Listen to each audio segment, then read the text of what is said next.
Здравейте! Намираме се в Бояна и в момента ще ви покажа един апартамент с една спалня, който е за дългосрочно отдаване под наем.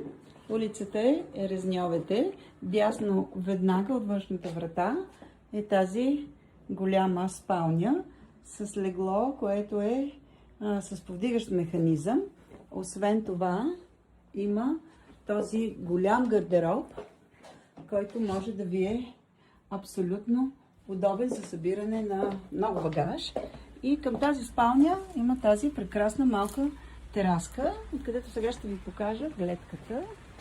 Ето колко е зелено и хубаво, все пак сме в Бояна.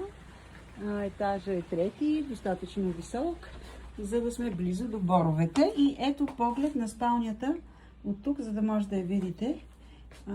Това е, площта е около, може би, 14 или 15 квадратни метра. Това е входното антре. Сградата е на ток. Тук имаме пералня на Bosch и бойлер. В тази спалня няма климатик. Климатик има в другата стая на Daikin. Сега ще ви покажа. Банята е много приятна, много елегантно завършена с тази душ кабина, за да не се мокри. Ето го и шкафа. И това е тоалетната с пак един много удобен шкаф тук до нея.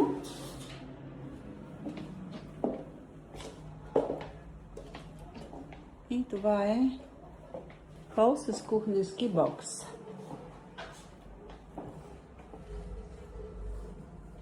Тук имаме една много хубава икейска маса, която може да се прибира и да се разтяга за вашите нужди, ако имате гости. Телевизор. Има и радиатори на ток, в случай, че искате да ги използвате. Всичко необходимо. Ето и фурната на Bosch. Има мялна машина също, 45 см е тя. И от тук ще ви покажа площта на хола с кухненския бокс. Ще бъде донесен един бял диван, който в момента не е тук. Това е телевизор. Това е мястото тук в ъгъла за дивана. Ще ви покажа и от тук какво се вижда. Ето, това е гледката от среща. Тук има втора тераса към хола. Навсякъде има и комарници. Това е югозапад изложение. Всъщност тук е юг, спалнята, прозореца е запад. Ето, тераската хич не е малка. Наполовина е покрита. И много важно е да спомена, че има гараж.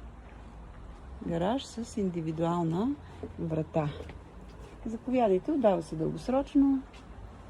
Ако смятате, че ще се чувствате уютно тук, полите на Витоша, на планината, заповядайте и на живо да видите имота. Ще ви очакваме.